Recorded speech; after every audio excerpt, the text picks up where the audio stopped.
Hello, I'm Daniel Orama, and I'm excited that you've joined me today on Points to Ponder. Points to Ponder is a podcast that explores discipleship, music, and worship. It also examines the political arena, music, and ideologies that affect the Christian church. The podcast aims to give listeners thoughtful insights and reflections on these topics from the Word of God. If this is your first time here or visiting again, grab a cup of coffee or a cup of tea, and let's journey together on Points to Ponder. Well, welcome back. Season 1, Episode 13. Wow, we just have 3 more to go after this, and Season 1 will come to a close. And in this podcast series, in Season 1, we have been looking at the phenomenological effects of Fidel Castro's communist revolution on the Christian church in Cuba. So today, we're going to be taking a look at what's called the framework of qualitative research methods. Yep, you're probably wondering, yeah, it's okay. We're going to go through this bit by bit, and you're going to discover why it is important to at least have some idea of how this study and this research came about and what was used for it as well. Last week, we covered a summary of the profound impact of Fidel's communist revolution on the Christian church. And so if you haven't listened to that, I would go back. In fact, and if you haven't listened to any of the previous or missing some, go back, listen to it, which will bring you a little more up to speed and up to date on what we're going to be covering today. Remember, this podcast is part of a much larger context. So we're going to be talking about this, that big word, right? Phenomenological. So the phenomenon. The phenomenological research approach is what's called a construct of examination stemming from the philosophical and psychological schools of thought, in which researchers share the experiences of individuals involved by sharing living experiences that determine the phenomenon in question. Yeah, that was a mouthful. The philosophical approach is rooted in the historical challenges faced by the Christian church. Now, particularly the psychological impact of Fidel Castro's communist revolution, of course. And in the case of Fidel Castro's communist revolution, the entire country experienced this phenomenon either by persecution, acceptance, or escaping dictatorship under the assimilation of communism, Marxism, Leninism, and socialism, and so forth. Now, some of you right now are probably saying, we're missing something here. Yep, I know exactly what you're thinking right now.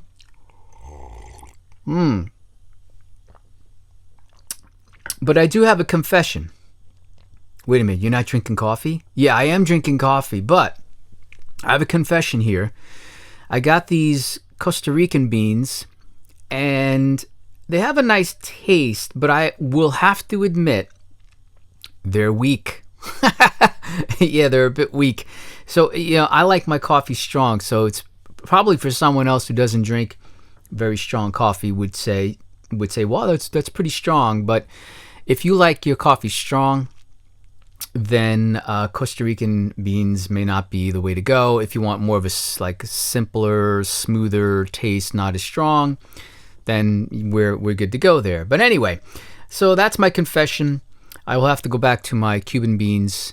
I actually found a new set of beans. I'll talk about that probably in the next podcast or two, because I'm putting in an order for them, and I want to talk about it when I'm actually trying it for the first time. So I'm not even going to give you the name yet. So in any event, that's going to be something to look forward to, that we're going to have some fun with. But here, getting back to this podcast now, Fidel Castro employed the philosophical approach using Marx-Lenin ideology through means of education, which required a few decades to assimilate the population into the new change in the country. In fact, in quoting former United States President Ronald Reagan, and I quote, "Freedom is never more than one generation away from extinction," end quote. Yeah, wow. So it took Cuba It took the communist regime 2 decades to completely turn the tide of not only the general population, but that also of the Christian church that was infiltrated with the philosophical thought of Marx-Lenin communist ideology. Now, in the case of this phenomenological approach, the findings of an entire country relied on these interviews with Fidel Castro, works of Cuban theologians, imprisoned pastors, and eyewitnesses that were directly affected. And the approach of this study, it includes the root of each building block that Castro's communist government implemented throughout its history. So the building blocks were atheism, communism, socialism, Marxism, Leninism, past historical figures, and theological conformity to the new society. In fact, Kamala Harris loves to say, a new way forward, but it's actually the old ways of communism repackaged. So the qualitative research approach leads to another part called the constructivist worldview in this study's revelation, based on the eyewitness accounts of the people of Cuba, both secular and religious. And the research provides help with the qualitative method by constructing an analysis that those seeking to learn and understand the persecution of the Christian church in Cuba will have an easier time following the conditions of the church in Cuba. That's why it's important that following the order of these podcasts will help you better understand the effects of the communist revolution on the Christian church in Cuba. In addition, it's going to help you discern the same tactics being used in the United States or in other countries. If you're listening to this from India or China, wherever you may be, the understanding comes from the knowledge revealed by the individuals that were involved in both Castro's Marx-Leninist communist ideologies that do not reflect the Christian church bound to the Word of God. Now, we spoke a lot about that. In addition, my hope is that this podcast helps motivate others to seek answers that are easily deduced by various components of how the leaders of Cuba thought and the influences that guided their decisions. The research of the Cuban experience from one dictator to another dictator helps interpret the practices and the perspectives held to develop knowledge of the phenomenological effects of Castro's communist revolution on the Christian church in Cuba. So here now we talk about a constructivist worldview. This is where individuals, or you and I, we seek to understand, to actively participate in the world around us, right? According to social constructivists. Now, researchers from supportive interpretations of their experiences focused on specific objects or phenomena based on researchers' observations of the people of Cuba. This is why it's important, and we have, from what I am seeing, we have gotten away from it, where we make accusations against others, but we don't actually give a full source of support of the accusation. It's important to do that. That's why I've used many sources in this podcast to, if I say something, that there should be some sort of an alignment of source that this has been coming from, through a tell of sources, so to speak. So these varied and complex elucidations, meaning clarification, lead scholars, or people like you and I, to explore the diversity and richness of perspectives instead of simplifying them into a narrow categories or concepts. John W. Creswell states, and I quote, that the goal of the research is to rely as much as possible on the participants' views of the situation being studied, end quote. Yeah, makes sense. So their findings inform me and you, or you and I, to understanding the communist takeover that the Christian church in Cuba was compelled to comply or face severe consequences. Doing a research study and sticking with the framework of a study, it has taught me, because I had mentioned earlier in a podcast that this topic is very close to home, and anything that gets close to home can become very emotional. And that's the last thing that we want to do in communicating this, because we don't want to talk out of emotionalism.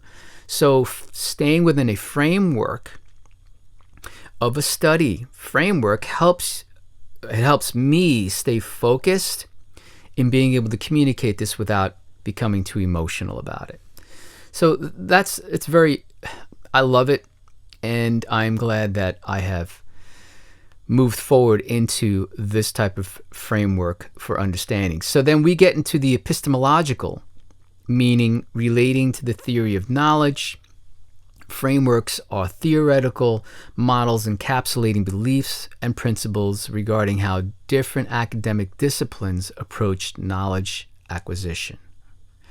So these frameworks consider various factors, including the methodology used to investigate a specific subject area, the type and quality of evidence needed to support claims, and the relevance and impact of knowledge produced, whether it has practical or theoretical applications.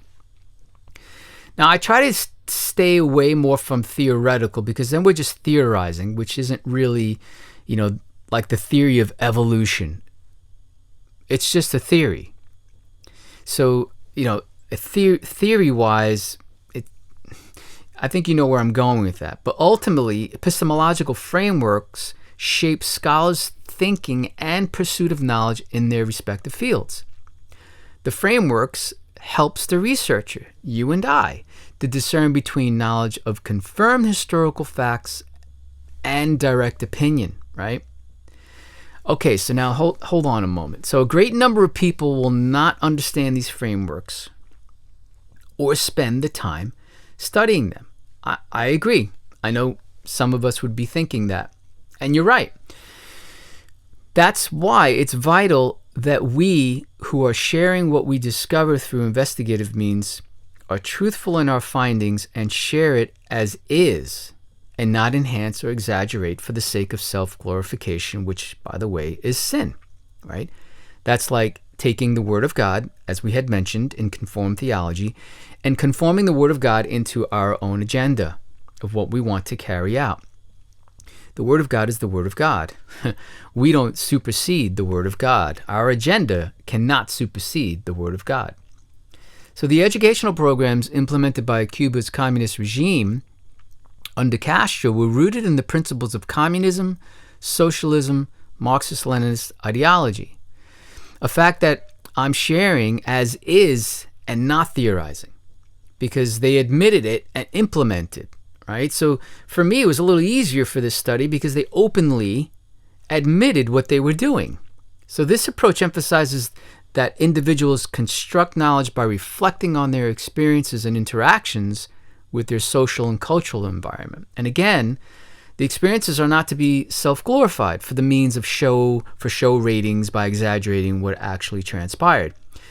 The educational system in Cuba was designed to exert control over the environment and shape society by establishing a foundational set of educational principles via assimilation. They didn't hide that. In fact, Boyle states Marxism-Leninism as the official ideology of the state, meaning of Cuba. And consequently, knowledge was viewed as a fluid and dynamic process based on how individuals interpreted and engaged with the world rather than as a fixed or objective entity. You know what? It does taste nice, but it would be nicer if it had a little more of a punch to it. So the constructivist perspective challenges the conventional notion that knowledge is something that individuals can passively acquire for external sources. But instead, it posits that people actively construct knowledge, well, by engaging in their surroundings or drawing on their prior knowledge and collaborating. So this perspective has implications for education, because it underscores the importance of learners actively constructing their understanding of the world instead of passively receiving information. The research study shows that the Christian church was subject to strict control over what is or what it could disclose beyond its walls, right? In previous podcasts, we had talked about that.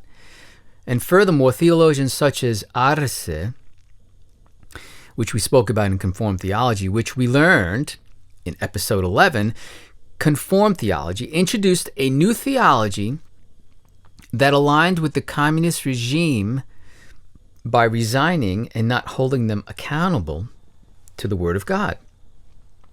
Now, Arce argued that, and I quote, "There are no irreconcilable contradictions between the Marxist philosophical and sociological understanding of the world, history, human nature, and the biblical perspective." End quote. A reminder that Arce based his being a Christian because his parents were Christians. And if you didn't listen to episode 11, go back and listen to it. Next, we're going to be talking about ethnography. So the qualitative research approach employs an ethnographic design, a research methodology that entails immersing oneself in a specific community or organization to observe its behaviors and interactions closely. And in this study, extensive effort was invested in sourcing materials that reflected individuals immersed in the changes occurring in Cuba for its communities abroad. So the written report created by the ethnographer following the research is also known as ethnography. And Creswell offers that ethnography is a design of inquiry coming from anthropology and sociology in which the researcher studies the shared patterns of behaviors, language, and actions of an intact cultural group in a natural setting over a prolonged period of time, end quote.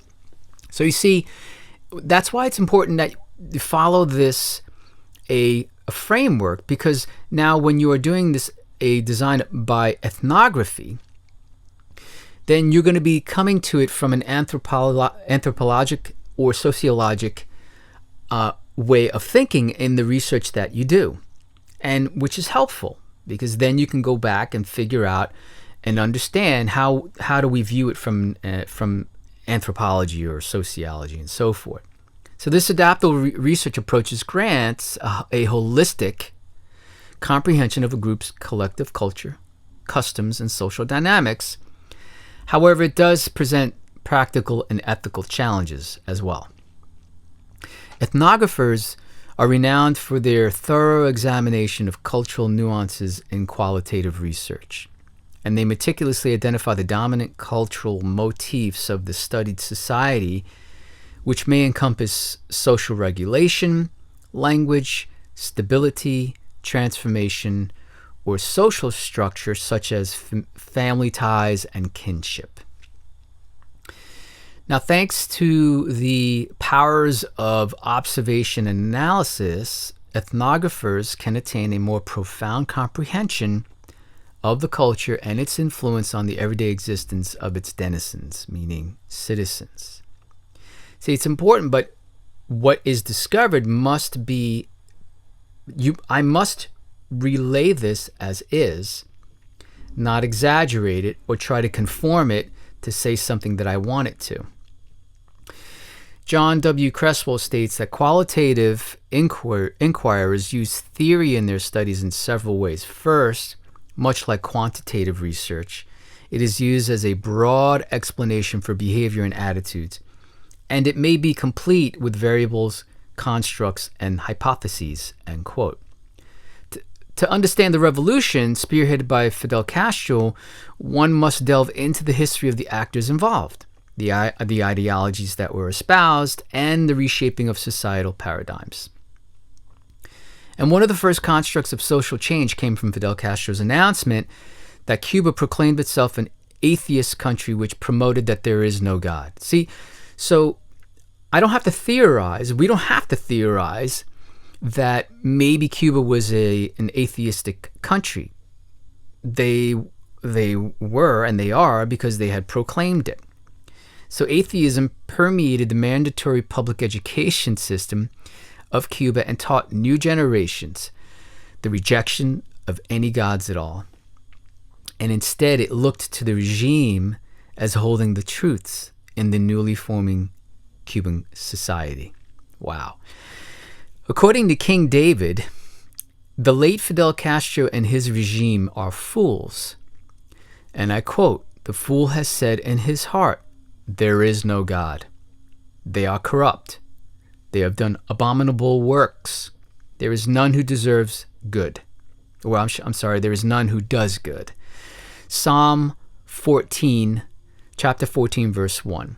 So David makes clear that those who deny the existence of God are fools, immoral, and capable of detestable deeds, meaning vile, immoral, dirty, nasty, cruel, contemptible, despicable, and vicious. Wow. So the success of turning the people's hearts to a system that proclaims there is no God makes way for observing the behavior of a particular culture, namely the Cuban people. So behavioral observation is a widely accepted and practical method for assessing behavior, valued for objectivity. And this method systematically observes and documents an individual's behavior in their natural environment.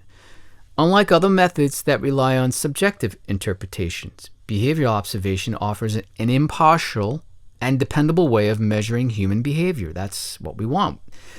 Though the revolution can be a close-to-home thing to me, I still have to come to it with an impartial, approach. That way, what I share here is a dependable source that I am giving out. And again, this was actually easy because they, meaning Fidel and the regime, they boldly proclaimed these things. So there's no theorizing that had to take place. So also the real-time monitoring and documentation through behavioral observation would allow a comprehensive understanding of an individual's behavior across diverse contexts. So whether utilized in clinical, educational, research settings, behavioral observation is a valuable tool for comprehending and enhancing human behavior. Now, I remember when I was in Cuba in 2003, and we were picked up at the airport in a small bus, and a young guy, I think maybe he was 16 or so, sitting next to me, and I was eating a Twizzler, and a reminder that Hershey owned two sugar plants in Cuba and sold them by the end of it was like 1944 or 45.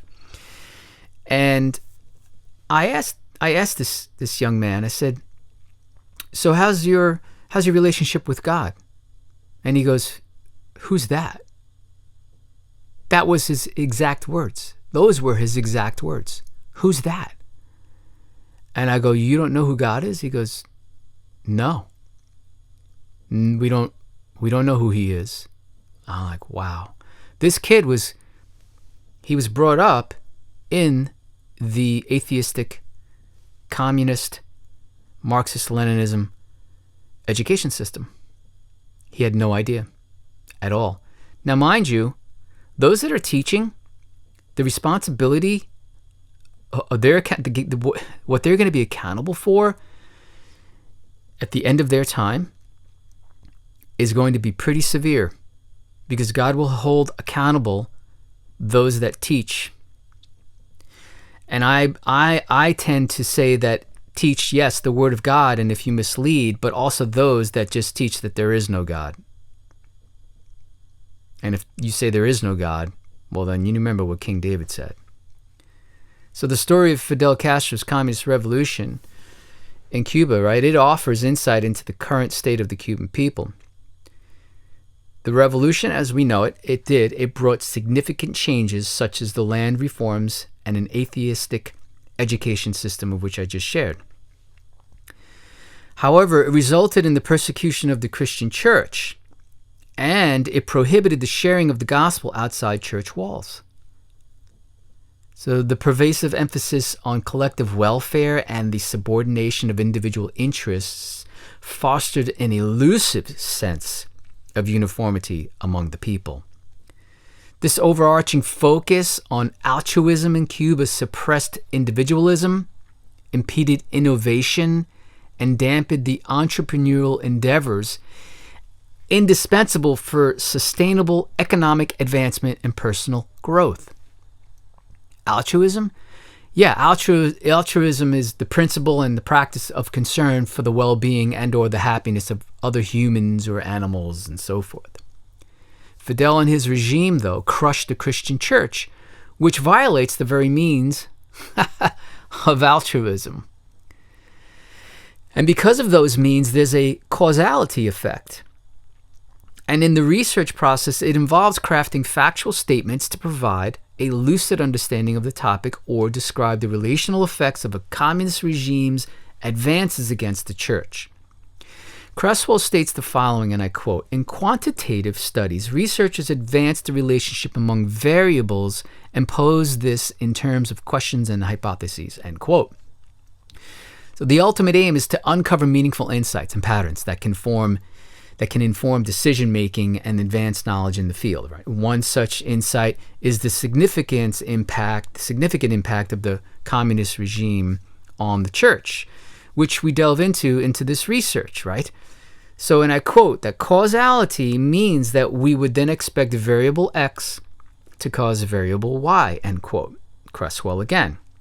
And this meant that Cuba's communism would significantly affect the church because those types of governments take over land and businesses and the type of work a person will do. It also affects the church by stifling avenues for them to reach the community with any literature to give to the people, which is against the law. Another effect the communist revolution had on the church was the development of a new theology to fit the state's narrative. In other words, they are changing the word of God to get along with the regime in the face of prohibiting gatherings in homes for the worship of God. This sounds like a lot like Egypt when the Jews were not able to worship God and were instead slaves to Egypt. God sent Moses to free the slaves, which eventually happened, and then they were able to worship him. But unfortunately, many of the Jews still had the desires of Egypt within them because they had their ideologies cemented in their hearts. It took years and years before the nation of Israel would break free from that hold of Egypt over them. Right? So the same thing as the establishment of Cuba's new political system prompted the departure of many individuals from the ministry who then chose to leave the country. And additionally, the government aimed to suppress any ideologies that opposed the communist regime, which directly impacted the Christian church. The goal was to squeeze out those who would not conform. Sound familiar? Do some research on our police force throughout the United States. They're being squeezed out and then they're being replaced, and some states are advocating with the illegal immigrants. Communism, Marxism, socialism, and atheism became the prevailing ideologies, with the government expecting the populace to adhere to their mandates. And those who did not comply, they faced severe consequences such as imprisonment, deportation, or capital punishment. And according to Paul A. Marshall, parents who kept their children home from school on religious holidays, they were subject to imprisonment. By the end of 1961, that 3,400 nuns and priests had fled from the island in fear, end quote. Further supporting that persecution was used as a means to control the Christian church and squeeze out those who opposed the regime. And so living under a Marxist communist regime strips the individual's right to their God-given talents for the benefit of forsaking self for the benefit of the whole. All are expropriated from individuals regarding creativeness, business ownership, and religious freedom in the public square. Expropriation is the act of taking away money or property, especially for public use, without payment to the owner. We went from communism stating that capitalism exploits while they were expropriated robbers. In Cuba, young members of various Protestant churches debated aligning biblical doctrine and theology with certain aspects of the communist government. So the youth, as Caraway said, and I quote, posited a need for doctrinal base that promoted the positive aspects of the revolution with a specific focus on social justice, which I like to call social revenge.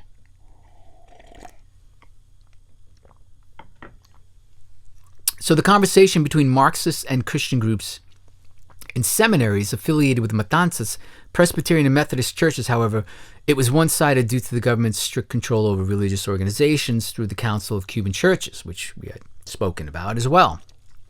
Despite the country's shift towards a more secular approach, the causality of religious gatherings and associations were still subject to significant limitations under the communist regime. And so Sergio Arce, a theologian during the revolution, worked within these confines of Marxist thinking, and explaining further that his Christianity was not one of establishment, but rather that he was a Christian because he grew up in a Christian home. And I quote, Arce said, "I am a Christian because my parents were Christians," end quote. So history has demonstrated that replacing one dictator with another often leads to a cycle of oppression or even worse outcomes, as evidenced in Cuba. So the Cuban people were indoctrinated and compelled to embrace the ideologies of the communist regime. They had no choice but to conform. And those who resisted, you know what happened. They had to leave the country, live in hiding, which was hard to do, or face imprisonment. The ultimate result was the emergence of a new belief system based on communism, causing confusion within the church and giving rise to a new church, not grounded in the teachings of the Bible, but in the doctrines of Marxist communism. The Christian church in Cuba would encounter substantial obstacles if leaders like Fidel Castro, Che Guevara, and Raul Castro, who do not adhere to the Christian faith or acknowledge the Bible as the Word of God, were, of course, at the helm. Marxism preaches that the working class should overthrow the ruling class and assume power, but this frequently leads to another group just taking charge. As Marx states in the Communist Manifesto, and I quote, "Let the ruling classes tremble at the communist revolution. The proletarians have nothing to lose but their chains. They have a world to win. Working men of all countries unite," end quote.